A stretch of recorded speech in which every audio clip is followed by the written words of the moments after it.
We're only a day behind. It's September 7th, 2017. 213 years and 1 day since the Battle of Culver Hill. This is Calvin Castine, and we're in Beekmantown on this overcast and quite often rainy Thursday for an annual event. It's been going on for a couple of decades now. And it's the ceremony remembering the Battle of Culver Hill, and it's going to start at 11 a.m. It's about 2 minutes before that right now. This is sponsored by the town of Beekmantown and in conjunction with the Battle of Plattsburgh commemoration. When I leave here, I'll be heading toward Plattsburgh. We'll be stopping at Halsey's Corners for their annual event. In years past, the Battle of Plattsburgh ceremony would start in Champlain, where it justifiably should start, because in the late August of 1814, the British and their allies crossed into Champlain. They camped in and around Dewey Tavern. How we doing, Vinny? Good. And they left there, marched through Chazy, then ended up marching through here and came down a couple of paths. One of them was here. And after the Battle of Plattsburgh was won by the American side, the ships sailed north, and the troops that had marched through here marched back into Champlain and stayed there till about September 25th when they finally left. But they nursed their wounded, buried some there in Champlain at the Dewey Family Cemetery, and the Battle of Plattsburgh invasion started in Champlain in late August, and the British finally left on September 25th. But we're here to recognize what happened here on September 6th in 1814.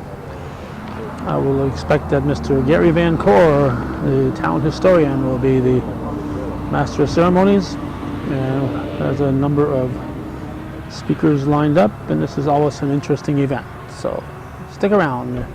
If you don't know about the Battle of Plattsburgh and the Battle of Culver Hill, you're about to learn, and if you already know about it, then I'm sure you're going to enjoy it even more. Good morning. It's still morning, so I can say that. We have it from a reliable source that the rain is going to hold. It is not going to rain on our ceremony, but just in case, there's plenty of room if you all need to seek shelter. Yeah, at least 6 people. I'd like to welcome you to the almost annual Culver Hill Memorial Ceremony. We skipped 1 year, but this is our 14th time that we've done this, and we're going to have some a little bit different twists this year. We're going to have a lot of remembrances of 15 years ago when this park wasn't here and you had a very hard time finding the monument. And so without any further ado, I'd like to introduce the flag raising on the side here. We are going to raise the Star Spangled Banner, and we're going to have singing by Ron and Sharon Wood.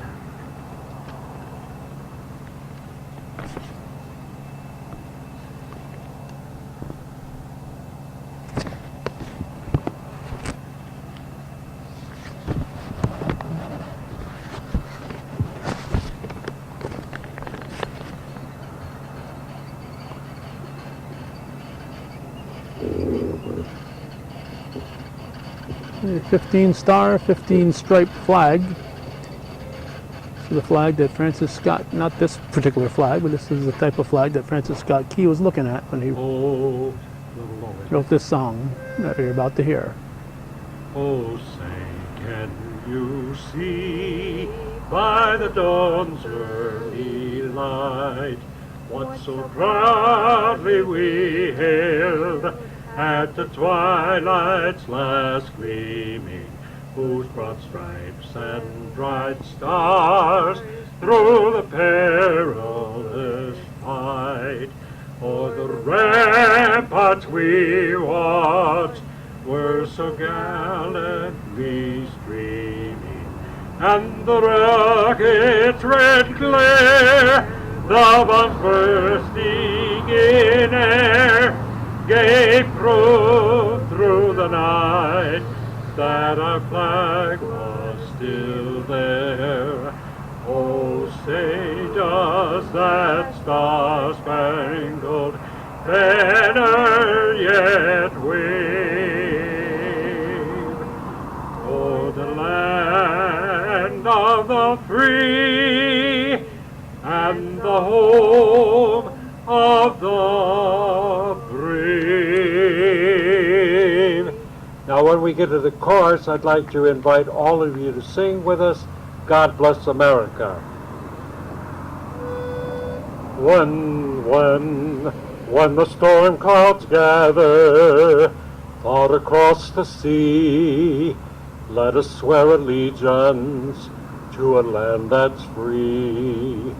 Let us all be grateful for a land so fair, as we raise our voices in a solemn prayer. Everyone, God bless America, land that I love.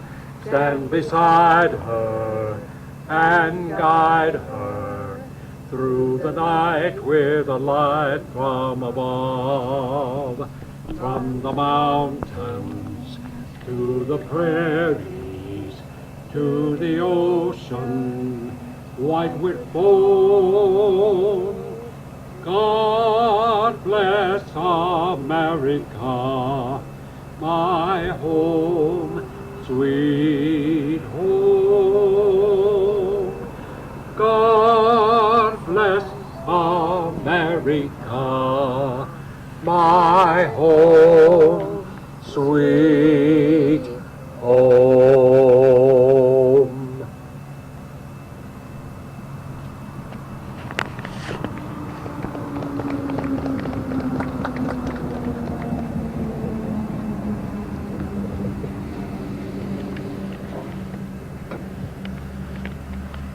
And now I'd like to introduce the man who was supervisor in the town when this park was first just an idea, and has been very, very supportive over the years. And I think other than maybe one time where you had another commitment, has spoken at every ceremony we've had. The town supervisor of the town of Beekmantown, Dennis Relation.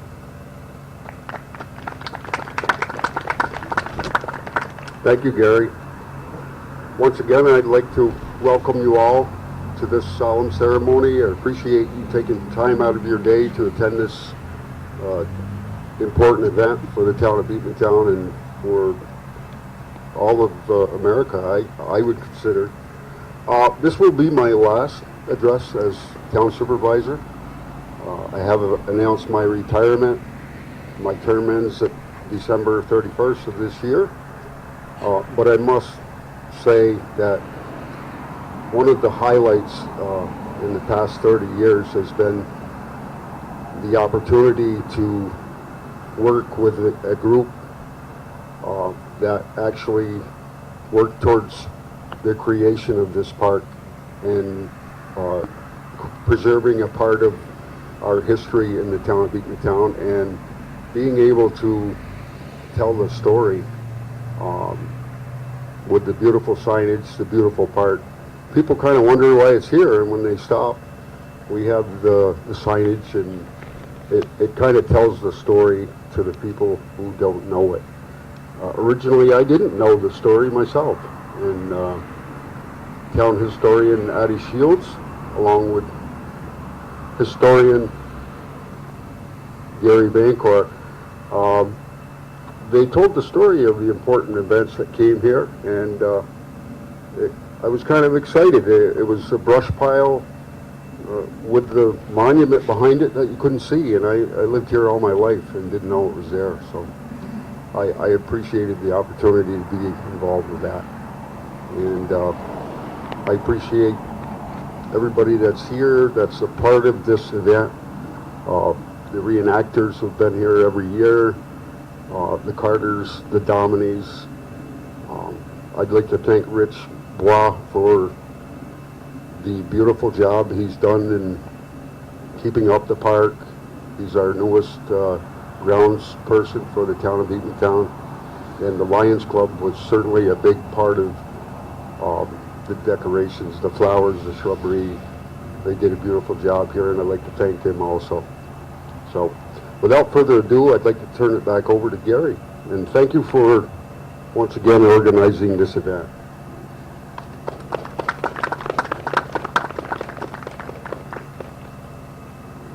Thank you, Dennis.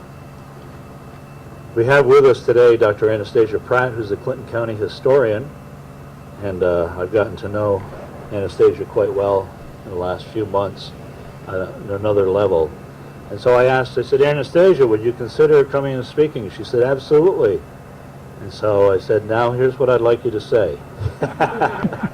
Well, not exactly, but almost. So now, Anastasia Pratt.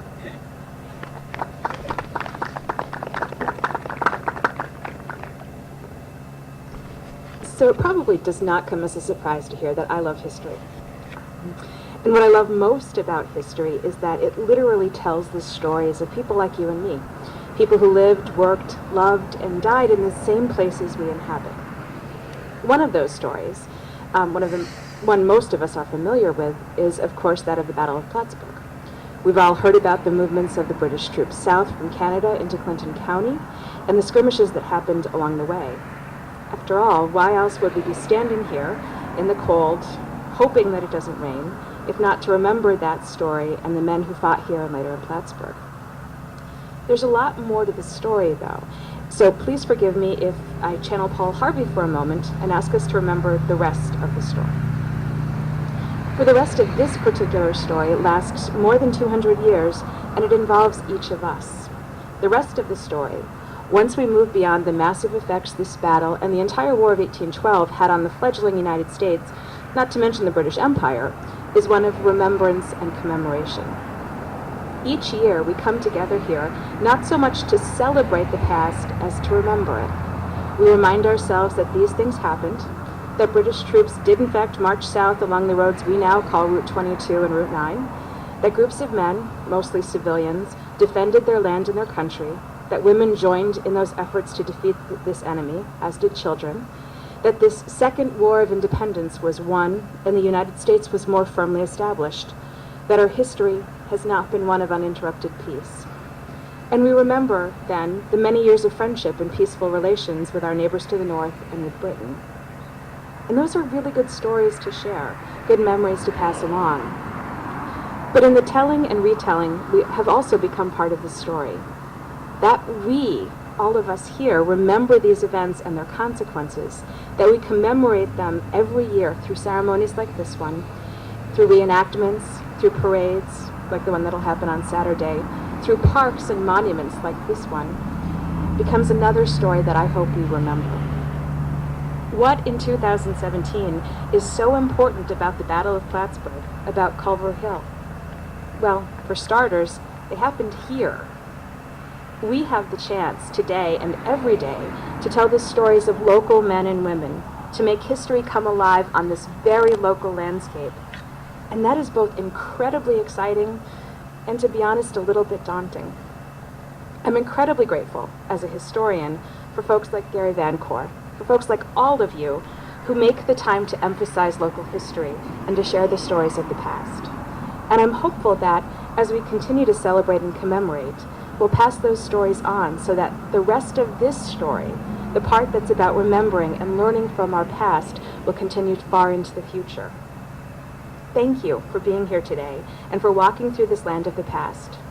I hope that you go home and tell someone the story of your day at Culver Hill, and in doing so, continue to tell the rest of the story.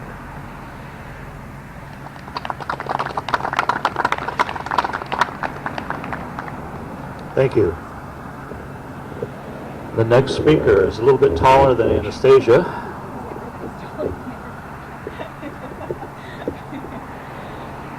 So we are prepared.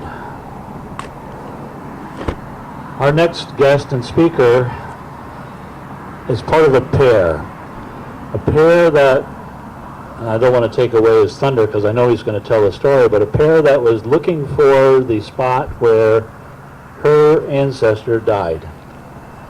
And that ancestor was Lieutenant Colonel James Willington. And they had a hard time finding it, as Dennis alluded before. But they did find enough evidence, and they also found enough people who knew the story that they came back the following year. And they've been coming back every year since 2001, except Joe, who wasn't able to make it last year. They are the Brits. They were the enemy. And I think that if over all those years, if they felt that we looked at them that way, they wouldn't have come back in 2002. But here they are. They're friends. They are our family. So without any further ado, Roy Carter from Marlborough, the UK.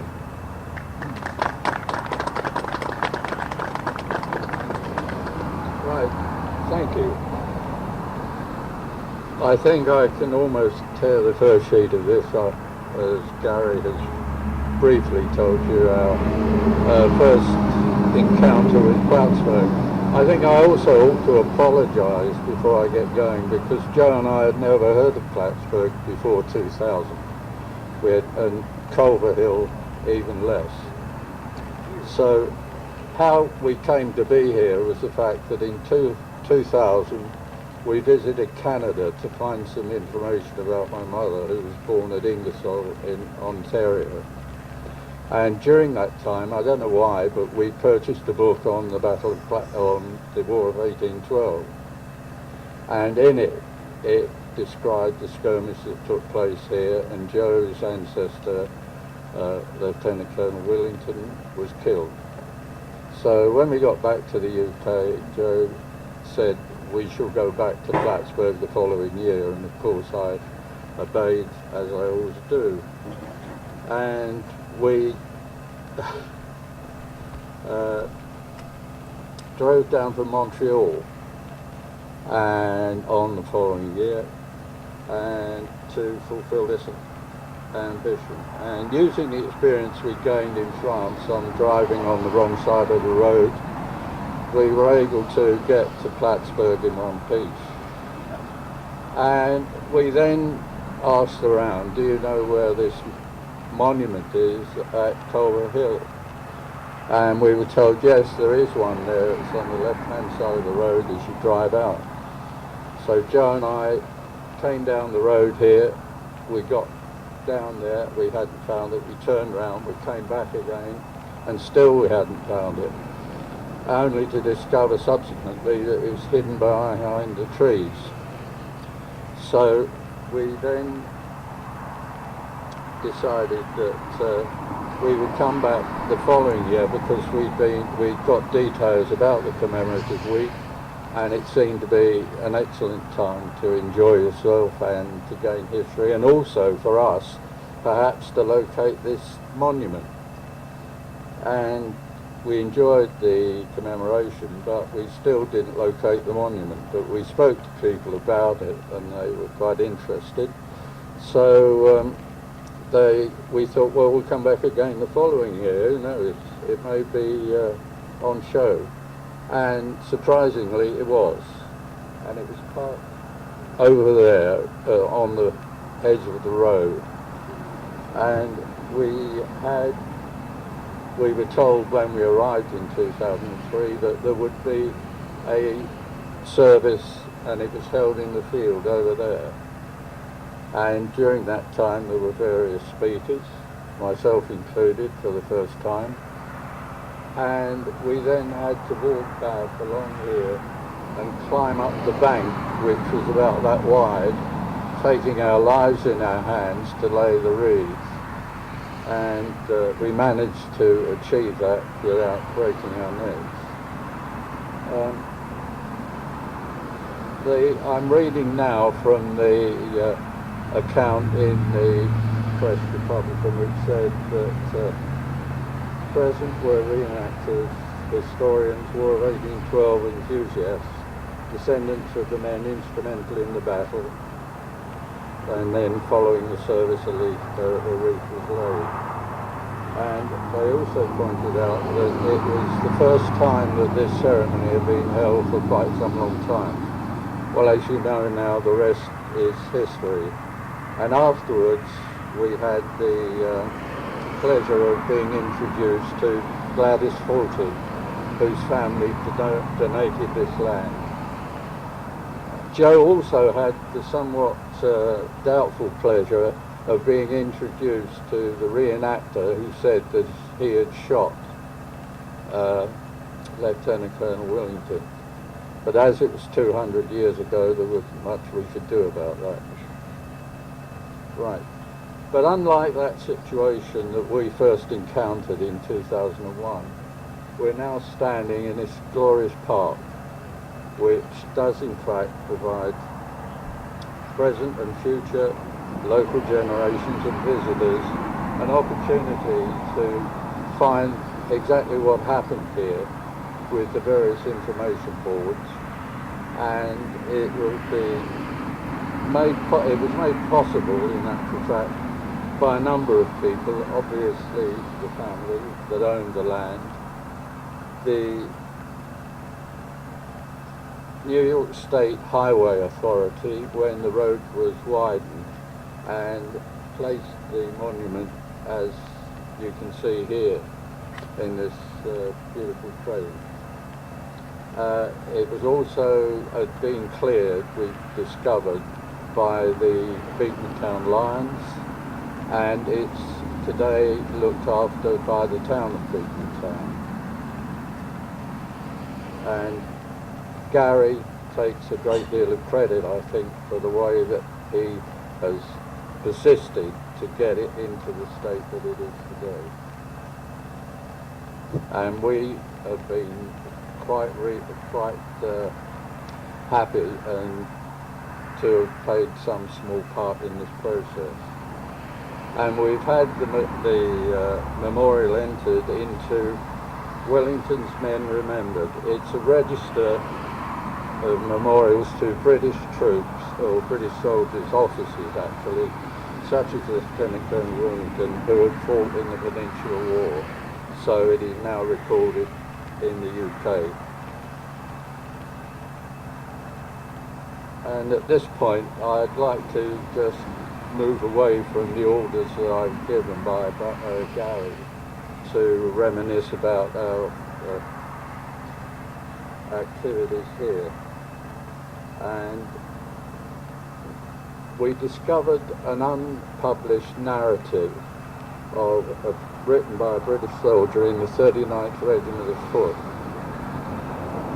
using the pen name The Old Culver. It appeared in serial form in a paper in North Wales, the North Wales Chronicle, between August and September of 1848. And it was quite an interesting account of his life as a soldier, both before and after Plattsburgh. But I'd like just to mention one of the references, which it contains a unique and rare reference to General de Rottenberg, who was Prevost second in command. And they were based at Chazy before they came down here, and they had a kit and arms inspection. And after the arms inspection, they then were going to have a drill carrying out certain movements that the British Army had followed for years. There were, as you know, there were quite a number of Peninsular veterans in the regiments that finally wound up in Plattsburgh, and they'd learned in the Peninsula that if you did it via the Army drill book, you didn't live very long after that. So they'd learned to do the thing in double time. And I quote, de Rottenberg flew into an insane rage, fairly foaming at the mouth, swearing at them in German and broken English, calling the soldiers slovenly and undisciplined mob. which seems to be a rather strange way of motivating your men just before the Battle of Plattsburgh. He also, in this narrative, he recounts the fact that he and quite a lot of his regiment became makeshift sailors in the gunboats that were rowed down to Lake Champlain. And during the action on Lake Champlain, their gunboat was very badly knocked about. They suffered quite a few casualties. Anyway, once the British had lowered their flags, they made their escape, and they managed to get back up to Little Chazy. And whilst there, they took ashore their dead and buried them somewhere close to the lakeside. And as a result of this, Bob Cheeseman, the Chazy historian, was able to get one of the markers, that you can see over there, located in the spot somewhere adjacent to where these chaps are buried. I'd like to go on to mention that Gary won't thank me for this, but we met in 2007 a direct descendant of Major General Sir F.P. Robinson. Yeah. And he was incidentally an officer in the British Army during World War II, and in what was then called the Northumberland Fusiliers, but it was also known as the 5th Regiment of Foot, and they in fact were also at Plattsburgh. Unfortunately, due to health reasons, he was unable to visit Plattsburgh. We did try on a couple of occasions to try and persuade him, but it wasn't possible. But he did contribute financially to a memorial that we had erected over on Crab Island, and it commemorated the British sailors and Marines that were killed during the battle on Lake Champlain. And it was designed and executed by Rick Dubois, and it was transported over there and located by John Rott and his heavy gang. When we got to know John, David, he provided me with a journal that was written by Robinson of his whole life. And I don't know if you realise it, but he was an American loyalist. He was born when I get to the notes, yeah, he was born in Dutchess County at a place called Garrison, and his father was extremely wealthy. Apparently he owned something like 60,000 acres of land down in that part of New York State. Robinson joined, first of all, his father's regiment, raised for loyalist purposes, and then he transferred to the British Army. And Joe and I therefore thought we would preface one of our visits to Plattsburgh by visiting the area, which we did. And we also visited a place called Stony Point, where he was captured in July 1799. He was serving as a 16-year-old ensign in the 17th Regiment of Foot. Gary, as I said, rather unkindly regards this as my obsession, and I was able later to give a PowerPoint presentation, my first and last, at the 80th War of 1812 Museum. And now to the point that friends and family have frequently said to us, why do you go to Plattsburgh? Not because it's raining, but the first reason was that Joe wanted to find some more information about her relative, and also I was interested in military history, and therefore I came along. We also we thought that we might be able to, provide some sort of help during our time here, and we became caught up in the enthusiasm of the people, the committee, and so on and so forth, and we looked to see what we might be able to do. We were able to get the regimental associations to renew the gravestones in the Riverside Cemetery, and David Gumbrecht, together with public subscriptions, was able to get the British naval gravestones renewed. We also became great fans of the Saturday Parade. We were also introduced to Michigan, which Gary is responsible for, and together with the Marine Band at Coburg and town meeting concerts. Despite their liking for John Denver songs and the jingoistic ditties that they persisted in singing about the Battle of Plattsburgh, and even worse, the Battle of New Orleans. But we didn't allow that to get in our way. It also, and above all else, gave us an opportunity and a chance to meet up with and enjoy the company of the very special friends that we've made here over the years, and experience the warm reception and great hospitality that Ricky Giroux and her colleagues have provided for us at the La Quinta.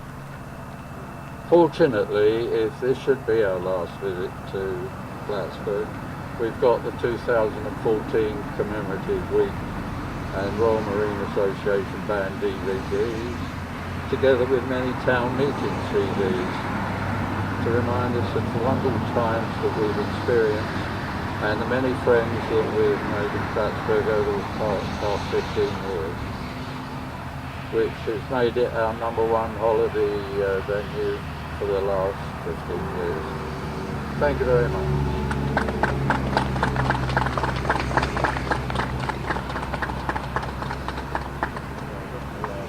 You see, he just couldn't resist talking about Robinson.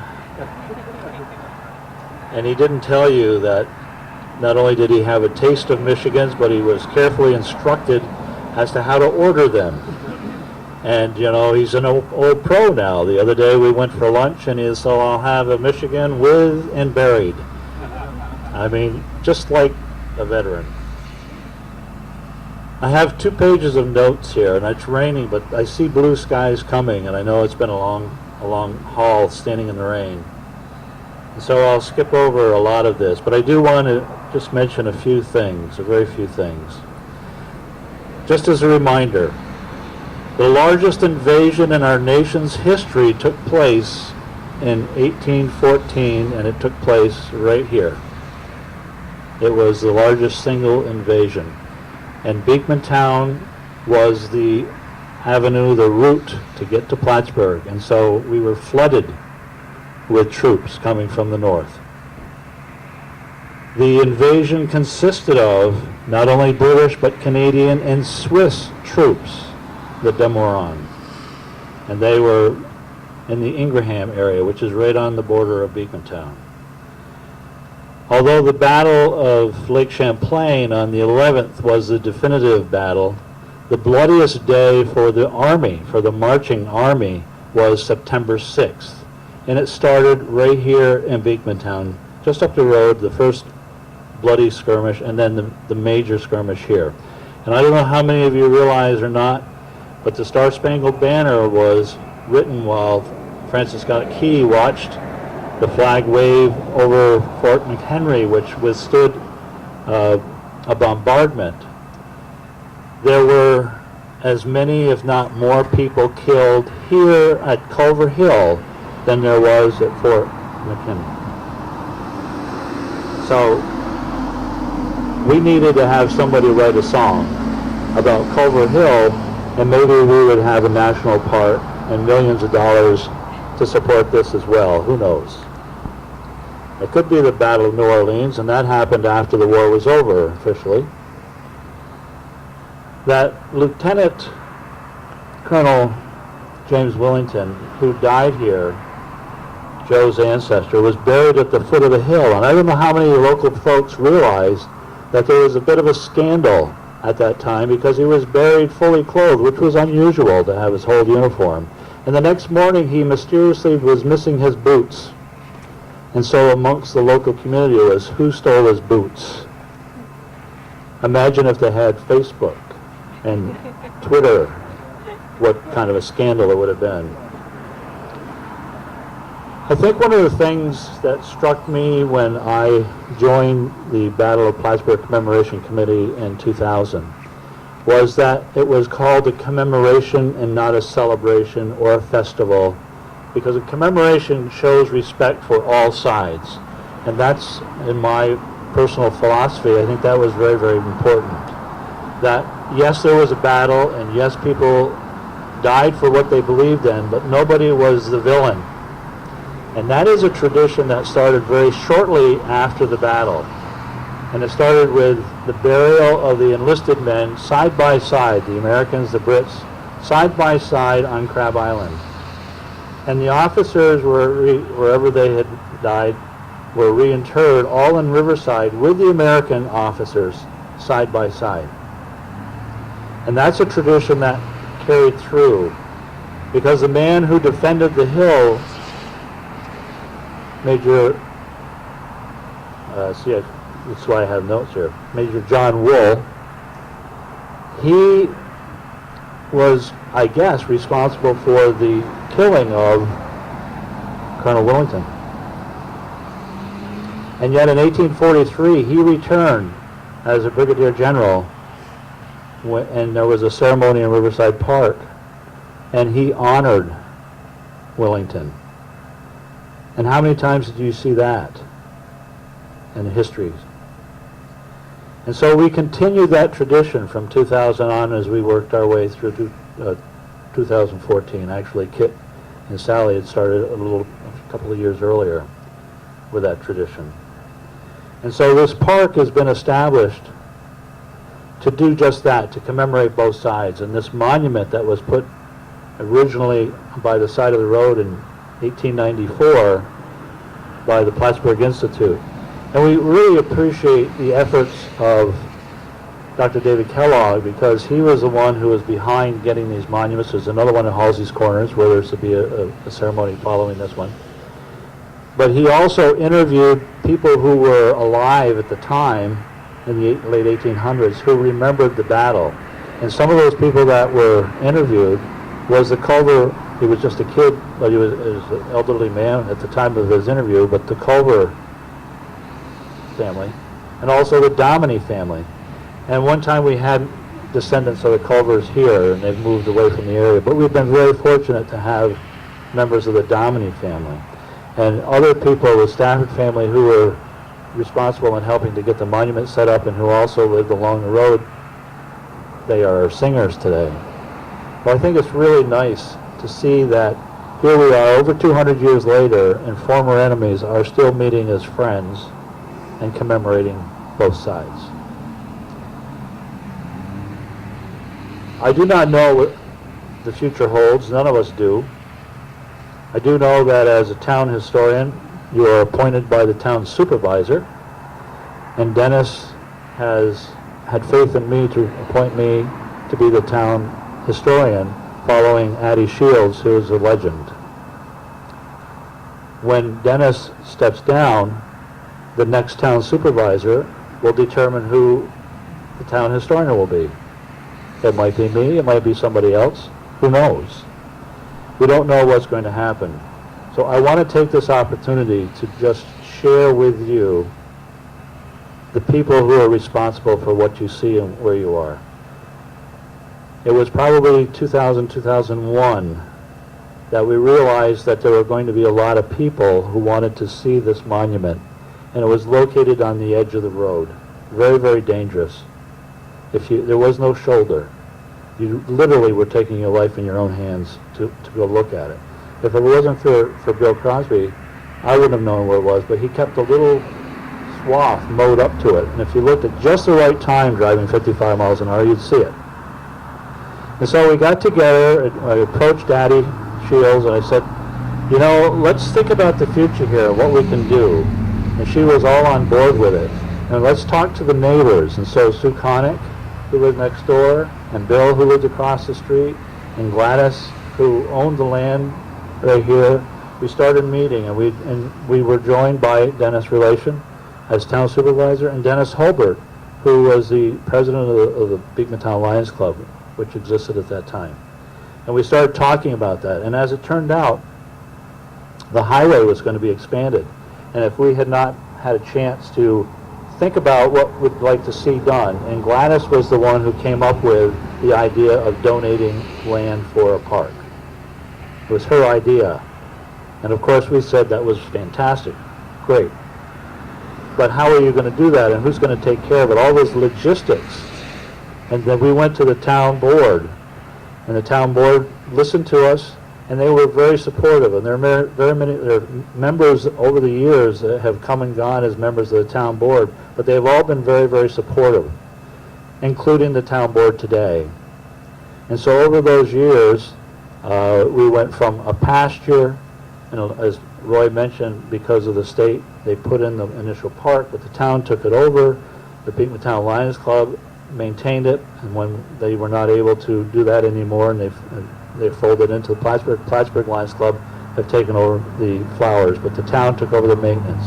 The town is the one who bought the shed to store the lawnmower. The town is the one who put in this pavement, because before it was rock. Some of you came, and I'll tell you, trying to mow rock can be really interesting, but we did it for a while. But it's been a long process. And then Rich Como, who's over there and raises the flag, he contacted the Woodman of the Year, of the Woodman of the World, and they donated the flagpole, of which Rich has, a best. I've seen Rich up here sometimes protecting that flagpole. He loves it, and we love that he loves it, because we put the flag up and down several times, Rich and I. And then we have the interpretive panels, which were obtained through a grant through the Lake Champlain Basin Committee. And I have to write it down because I remember it's the Champlain Valley National Heritage Partnership, and Jim Brannigan. And so those were there. And the historic marker, which was placed, and that was a grant through the William G. Pomeroy Foundation out of Syracuse. And so it was over many years and the support of many, many people that we have this park. I also have to mention to you, because it's been year after year after year, the volunteers. And we have standing in the crowd some of the people who have come every year. We had John Clancy and Sally Clancy, I think, every year when we were over in the field, when we were here. John was out on the road trying to keep people out of it so that we wouldn't get killed. Dennis Holbert has been directing traffic, as well as being the president of the Lions Club, making sure that things were taken care of. Bob Walker standing over there, he used to come with his lawnmower, a rider mower, and his wagon, and he would mow. These are some of the people you never hear about or see. Of course, the original committee, we have some of the reenactors who have been here forever, and Jerry and Al, they have been here to play bagpipes. Bill Long has been here year after year to play the last post. And they never get that kind of recognition, and they should, because without this kind of cooperation and willingness to step forward as a member of the community, we wouldn't be able to do what we do. And also, in 2014, we didn't know what was going to happen after that, because the commemoration committee ceased to exist by and large. And we were very, as a past co-chair, I was very, very pleased to see that the city of Plattsburgh stepped forward and hired Sandra Geddes to take over. Well, Sandra didn't know what she was getting into. She knows now. This, plus along with many, many other events that she has to do all year long. But if it wasn't for the city and Sandra, we wouldn't be here today again. And so we appreciate that. Just credit where credit is due.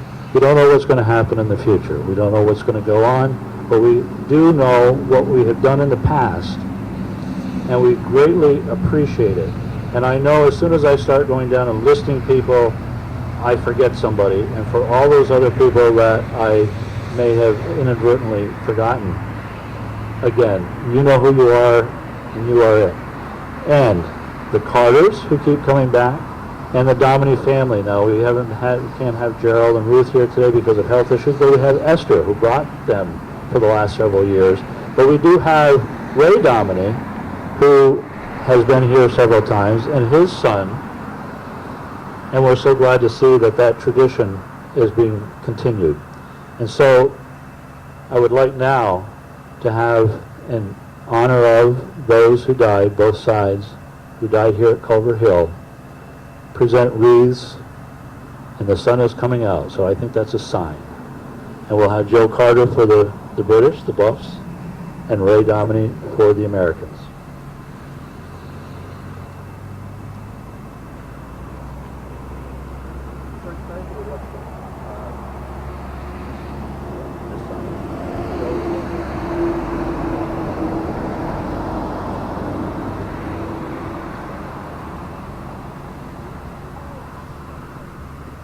All right, we've given careful instructions to Ray that he has to stop and stand and look at all the people because they've got to take pictures. You have to stand right over there, Ray. That's part of this. That's why you're getting paid the big bucks.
I'd like to thank all of you for coming today.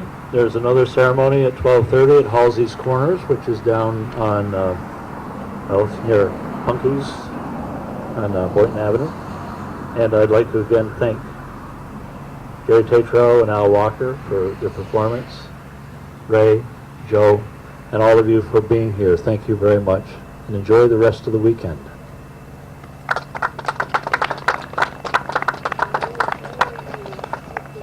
So that'll conclude the Battle of Culver Hill Memorial Ceremony on September 7th, 2017. That was the town historian, Mr. Gary Van Cor. And you've been watching viewer-supported local television, Hometown Cable. If you appreciate Hometown Cable's efforts to cover this and so many other hundreds of events each year and the 20,000 plus that we've covered over the years, we need your support so we can continue to not only to record this, but to be able to keep them archived on the internet. And all that costs money, and we need more of you to step up and start supporting our efforts. Otherwise, all the efforts of Hometown Cable will be gone with the dust if people don't step up and start supporting the archiving of the history that we've recorded over the past 35 years. Thank you for watching.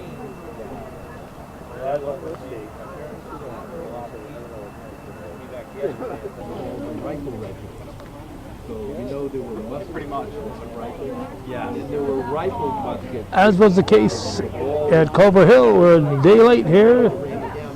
This is September 7th, 2017. Or a day late because they like to coordinate these things and make them as close to the weekend as possible, and this is the Thursday.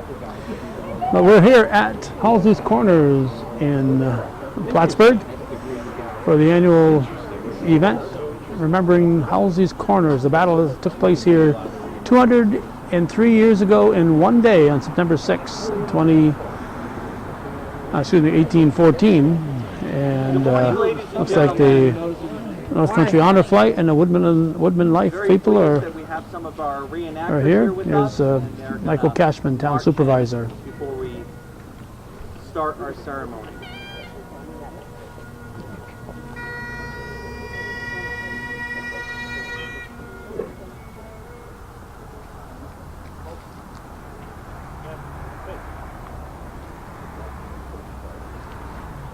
Good day, folks. I'm Michael Cashman. I have the pleasure of serving as the Plattsburgh Town Supervisor. I'd like to make a couple of special acknowledgments for those that are in attendance today. We have Town Councilor Barb Hebert here. We also have some very special guests, those that I would like to consider our hometown heroes, and it's members of the North Country Honor Flight. Can we give them a round of applause, please? Thank you. Thank you. I also want to thank some of our reenactors. Can you also thank them as well? We also have a number of members of Woodman Life, and Rodney Barber, who's the regional director, here with us visiting, so thank you for being in attendance as well. Over the years, a portion of the town became the village in 1815, and eventually they would charter in the city in 1902. On this Battle of Plattsburgh commemoration weekend, we celebrate with the city of Plattsburgh our shared history. While we pause to reflect on the past, we also look to a bright future together. We encourage you to purchase your Battle of Plattsburgh button and pick up a commemoration booklet. There's lots of great activities going on throughout the weekend, lots of wonderful events, and we hope that you can take advantage of as many activities as possible. Annually, we do hold a ceremony in this place to mark its significance in history. This year, our town historian Dick Borgowski was having surgery and was not able to coordinate the typical ceremony. So, we're doing something a little bit different with the help of our friends in Woodman Life. But before, I'd like to make an acknowledgement of the historical relevance. September 6, 1814, a British force threatened to cut behind the American forces until Major Wool at Beekmantown. This forced the American withdrawal to Halsey's Corner, where we are. Wool's detachment of 250 regulars and militia were joined by Atkins' company of 16 teenage schoolboys and Captain Leonard's 2 third-pound field cannons. They had little time to ready themselves for the impending massive assault. A British brigade led by General Power and Robinson, supported by 4 companies of light infantry, totaling of 4,000 troops, marched into the tight ranks down from Beekmantown quarry roads to the American line. 2 times, Leonard's cannon's balls cut a deadly path through them, the center approaching of the ranks at breast high. And then a 3rd cannon shot again. Suddenly, the bugles rallied, and the redcoats. They threw off their knapsacks and charged. Wool's men were forced to withdraw, with each platoon firing and then passing through another platoon to reload. They repeated these deadly skirmishes lines down Boynton Road. During this retreat, Wool's team met up with Lieutenant Colonel Appling's forces who were also withdrawing from their defense at the Old State Road, Route 9, near the present Georgia Pacific plant. In this confrontation, the British Lieutenant Robert Kingsbury and others who were mortally wounded were taken to the nearby Isaiah Platt's home, where they were treated and or buried in the garden. The Platt house can be found there today on the quarry road. These corners are named and revered for Frederick Halsey. He was the first pastor of the Presbyterian Church in 1797 and chaplain. We do have a special presentation, though, this year, and I would like to call forward Tim Gagnon from Woodman Life, Chapter 1016, to come forward for a special presentation. So we give him a round of applause.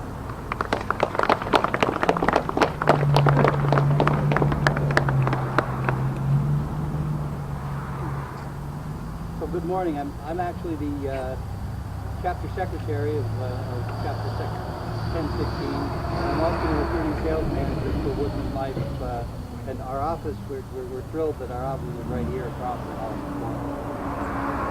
Since 2002, Woodman Life chapters across the country have been dedicating flagpoles and presenting flags, not only to honor the heroes and victims of September 11th, 2001, but also the men and women of our armed forces serving in combat.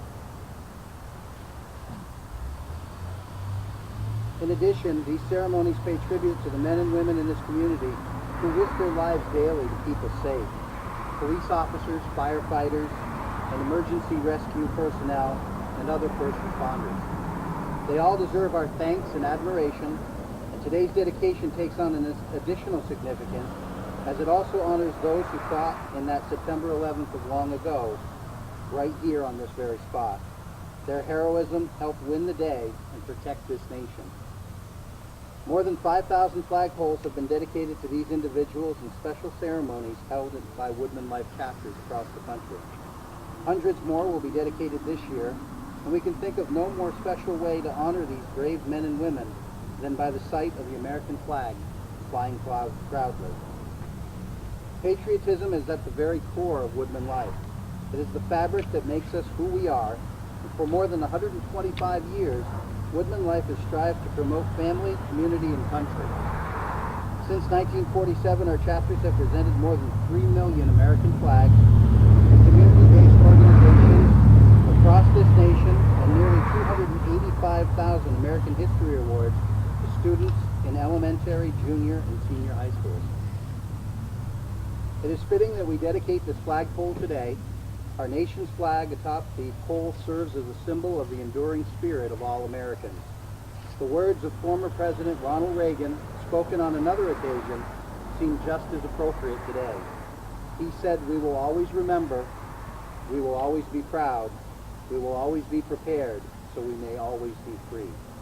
And now it is with great pride that we dedicate this flagpole to all of America's heroes and victims. As the flag is being raised and then lowered to half-staff, let us observe a moment of silence.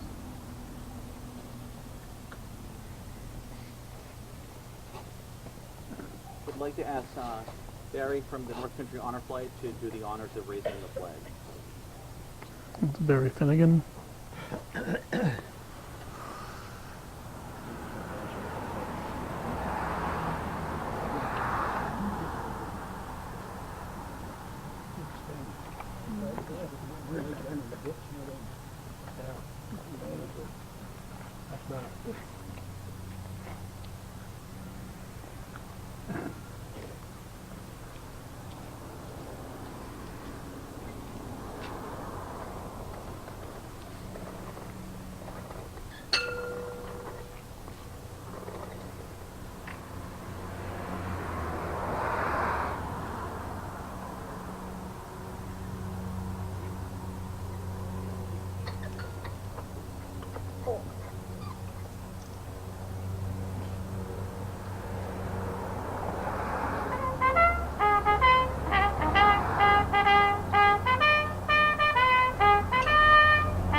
join me in the Pledge of Allegiance? I pledge allegiance to the flag of the United States and to the republic for which it stands, one nation, under God, indivisible, with liberty and justice for all. May God bless you, and may God bless America. Thank you.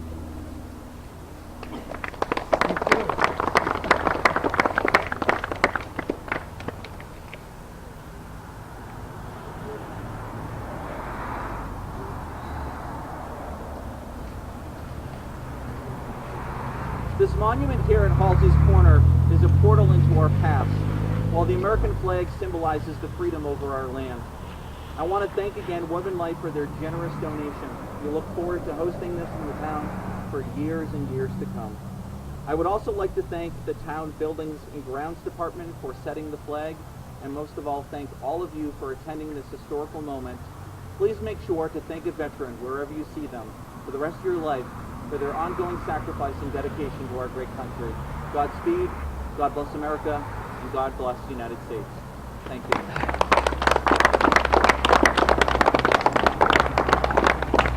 Michael, bagpipers.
Jerry Tatro and Al Walker.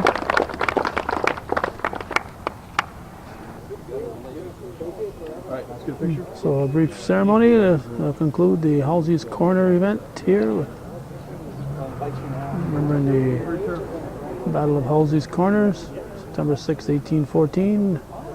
And next year, somewhere in the town vaults, hidden away, is a 1814 flag that would present the 1814 era, 15 stars and 15 stripes. And next year we're going to make sure that that flag is, and that came from the Woodman of the World, Woodman Life, and next year we're going to make sure that that flag is raised here at this event to show the flag that was flying 213 years ago. This is viewer-supported local television, hometown cable. We've been covering local events for 35 years, and we need your support if we're going to keep recording these. This is viewer-supported, and also we need the support of the community so we can archive our video, 20,000 plus videos for future generations to enjoy. But without community stepping up and starting to support our efforts, the library is going to be turning to dust without some immediate sponsorship from the viewers. Thanks for watching.